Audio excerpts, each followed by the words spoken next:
بسم اللہ الرحمن الرحیم۔ السلام علیکم۔ آپ ہیں اس وقت میرے یوٹیوب چینل محمد ملک ناولس پہ اور میں ہوں امنہ ملک۔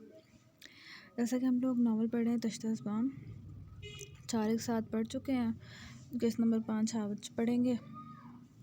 اس سے پہلے میں ایک امپورٹنٹ بات آپ سے کرنا چاہتی ہوں کہ میں ریگولر ناولس رکھنا چاہتی تھی، لیکن اب میں اسے 1 دن کے گیپ سے دوں گی۔ کچھ وجہ ہے، اس وجہ سے نا 1 دن کے گیپ سے آئے گا، بیچ میں سرپرائز بھی آ سکتے ہیں، تو ویسے میں آپ کو بتا رہی ہوں کہ 1 دن کے گیپ سے ہی ایپیسوڈ آیا کرے گی، یعنی کہ آج آ گئی ہے اور یہ پرسوں کو اب آئے گی انشاءاللہ تعالیٰ۔ پھر رسپانس دیکھ کر پھر میں ریگولر آ جاؤں گی، اس میں کوئی ایشو نہیں ہے۔ تو اب ہم لوگ ایپیسوڈ سٹارٹ کرتے ہیں۔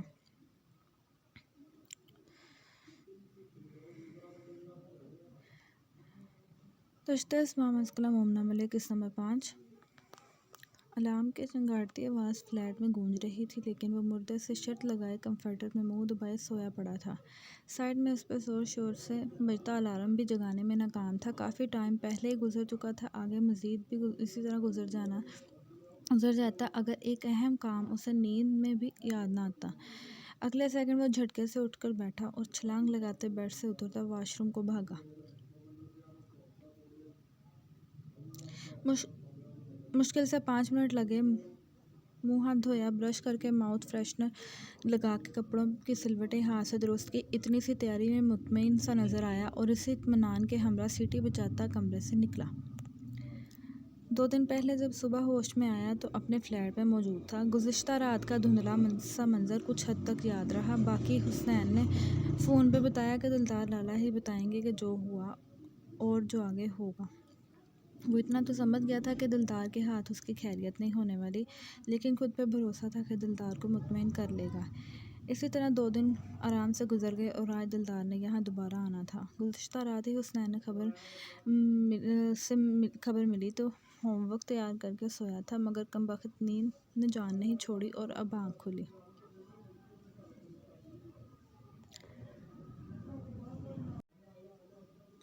وہ سیٹی بجاتا کمرے سے باہر نکلا تھا، انداز اطمینان بھرا تھا، لیکن اگلے منظر پہ ساری شوخی ہوا ہوئی جب اس نے کاؤچ پہ دلدار کو ٹانگ پہ ٹانگ رکھے کروفٹ سے بیٹھا پایا۔ گلے کی کلٹی بے ساختہ ابھری، لیکن خود کو کمپوز کرتا آگے بڑھا۔ گڈ مارننگ مسکرا کر وش کیا۔ گڈ آفٹرنون شروعات ہی تن سے ہوئی۔ ذوالکیف خجل سا ہوا، مگر ڈھیٹ ہی ٹھہرا، بجائے شرمندہ ہونے کے قہقہ مارتا چپک کے ساتھ ہی بیٹھ گیا۔ دلدار نے تیز نظروں سے گھورا۔ اب کیا؟ اچھا سوری، دراصل یاد نہیں رہا آپ نے آنا تھا، بس تھکان کی وجہ سے آنکھ نہیں کھلی میری، ورنہ آپ کو پتہ ہے وقت کا کتنا پکا انسان ہوں۔ اس نے منہ بگاڑتے کہا۔ ایسا کون سا محنت کش کام کیا تھا جو اتنی تھکان ہو گئی تمہیں؟ وہی سرد سا لہجہ مگر تن سے بھرپور۔ آف کورس میری یونیورسٹی کی کلاسز اور میرے آنے والے میچ کی تیاری میں تھکان تو ہوگی ہی۔ وہ پھر سے بات بناتا اٹھا اور کچن میں آ گیا۔ کچن اوپن تھا تو دلدار وہاں سے اس کو دیکھ پایا۔ یہ سب معمولات زندگی ہیں، اگر یوں ہی تھکان محسوس کرتے رہو گے تو جلد ناکام ہو جاؤ گے۔ خیر یہ چھوڑو، تم سے ضروری بات کرنے آیا ہوں۔ کافی بعد میں بنانا، پہلے ادھر آؤ۔ تو بالآخر ذوالکیف خانزادہ جس بات سے بچنا چاہتا تھا وہ ہو کر رہے گی۔ کافی بیٹر بند کر کے سلپ پہ رکھا اور سست قدموں سے چلتا آ کر دوسرے صفحے پہ بیٹھ گیا۔ وہ اس کے نخرے سمجھ کر انجان بنا اور اصل موضوع کا آغاز کیا۔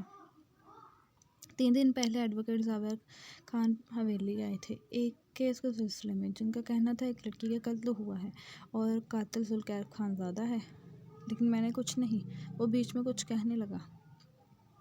ابھی میری بات مکمل نہیں ہوئی۔ تم نے کچھ کیا یا نہیں؟ کیس تم پہ درج ہے، حتیٰ کہ اریسٹ وارنٹ بھی جاری ہوا ہے، لیکن یہ کیس جس وکیل کے پاس تھا وہ اب اس دنیا میں نہیں رہا، اس لیے کیس پینڈنگ چلا گیا ہے اور اب کب کسی دوسرے وکیل کے ہاتھ ہے معلوم نہیں۔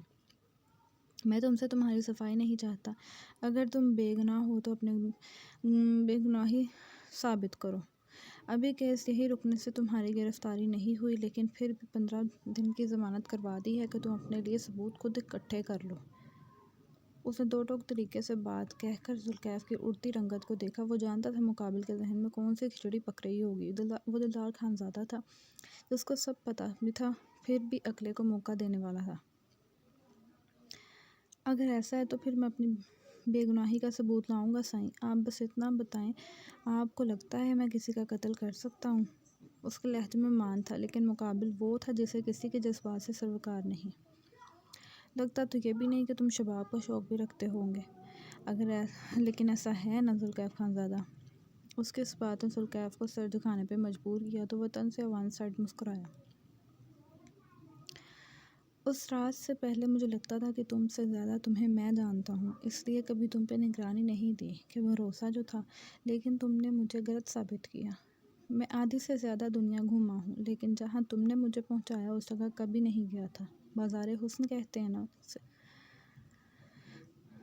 ویسے برا نہ مانو تو بتاؤ گے کہ آگ بجھ گئی تھی یا بیچ میں اٹھوا کر غلطی ہو گئی مجھ سے؟ اگر دوبارہ جانے کا ارادہ ہے تو بتا دو، میں کوشش کرتا ہوں تمہاری ضرورت کا سامان یہی میسر کر دوں۔ یار بس کریں، آپ تو بھگو کر مار رہے ہیں۔ جانے میں ہوئی غلطی تھی، جان بوجھ کے نہیں گیا، دوستوں نے زبردستی کی تھی میرے ساتھ۔ وہ پھر باز آیا بات بنانے سے۔ لڑکی ہو جو زبردستی کی گئی، شرم سے ڈوب مرو ذوالکیف خانزادہ، ہمارے خاندان کا کوئی مرد اس ناپاک جگہ پہ نہیں گیا تھا، لیکن تم گئے۔ لعنت بھیجنے کو بھی دل نہیں کرتا، اور اس غلط فہمی میں مت رہنا کہ معافی ملے گی، یہ کیس صاف کر کے گاؤں پہنچو، پھر تمہاری پیشی ہوگی سردار دلدار خانزادہ کے پاس۔ اس دفعہ لہجہ اتنا سرد تھا کہ ذوالکیف کو اپنے رونگٹے کھڑے محسوس ہوئے، جبکہ دلدار اپنی بات مکمل کرتا رکا نہیں تھا۔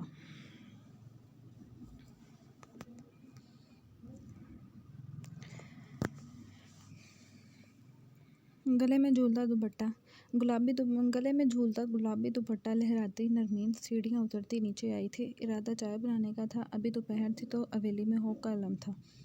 وہ کچھ گنگناتی فریج سے دودھ نکال رہی تھی جب پیچھے سے کسی نے حصار بنایا۔ وہ لمحے کو ڈری، پھر مسکرا کر پلٹی، مگر حصار نہ توڑا۔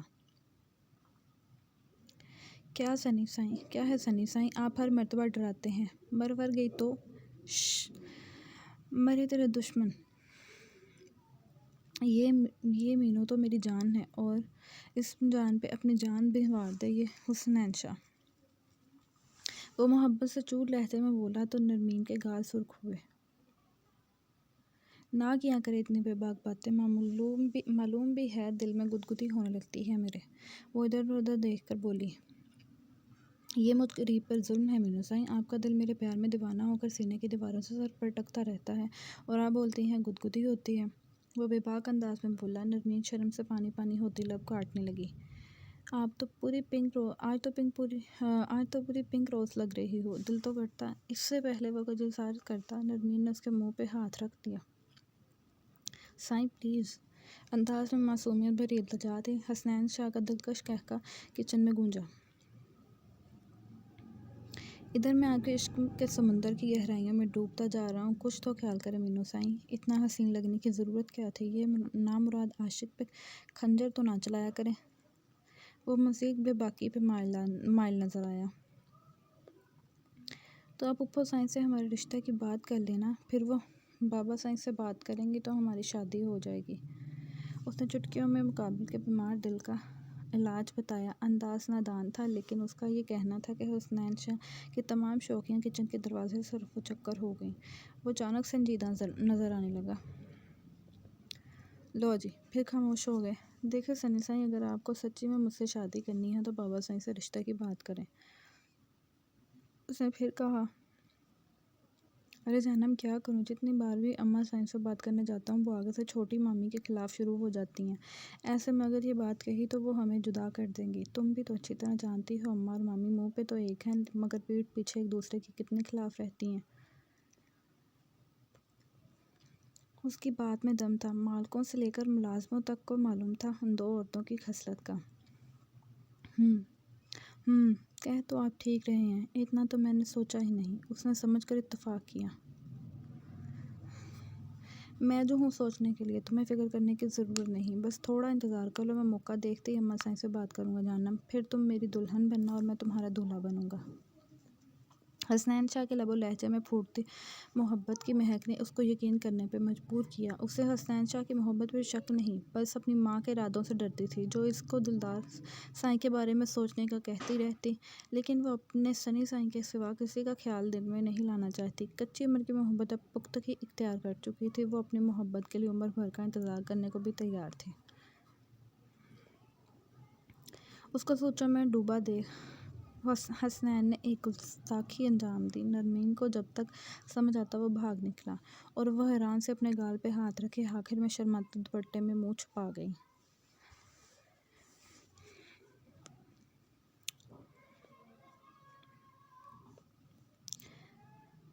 ایک نئے دن کا آغاز تھا۔ وہ ابھی بیدار ہوئی تھی اور کھڑکی سے صحن میں دیکھ رہی تھی۔ آج صبح ہی تحریم بیگم نے مسجد سے بچے بلا لیے تھے قرآن خوانی کے لیے۔ پہلے ان کا ارادہ محلے کی عورتوں کو بلانے کا ہی تھا، مگر بیلا کی وجہ سے نہیں بلایا۔ ڈاکٹر نے کہا تھا ٹینشن سے دور رکھا جائے۔ دو تین ہی کچھ چلی آئی تھی، وہ بھی جانا چاہتی تھی مگر حوصلہ مفقود پاتی۔ آج بھی اس کا ماننا تھا اس کا باپ زندہ ہے اور جلد لوٹ آئے گا، لیکن اس کی ماں کا کہنا تھا بیلا موت ایک اٹل حقیقت ہے، اس سے منہ نہیں موڑا جاتا، یہ سبھی کو آنی ہے۔ تمہارے باپ کا بھی وقت آیا تھا اور وہ چلا گیا۔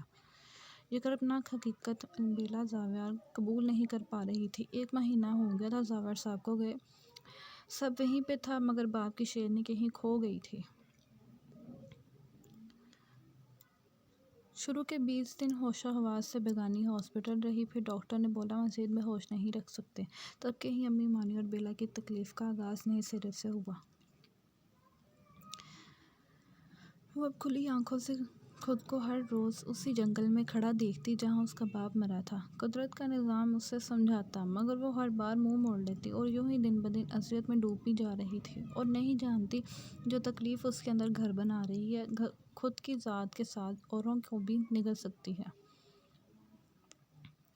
آج بھی معمول کا دن تھا۔ وہ اداس سے کھڑکی پہ موجود تھی، آنکھیں معصوم بچوں پہ، اور ذہن کہیں دور صحرا میں بھٹکتا پھر رہا تھا۔ تبھی وشا نے آ کر بتایا عسکر کمال آیا ہے، کچھ اہم بات کرنی ہے۔ یہ سنتی وہ تیزی سے کمرے سے باہر نکلی۔ وشا نے نم آنکھوں سے اس دیوانی کا بے قرار انداز دیکھا۔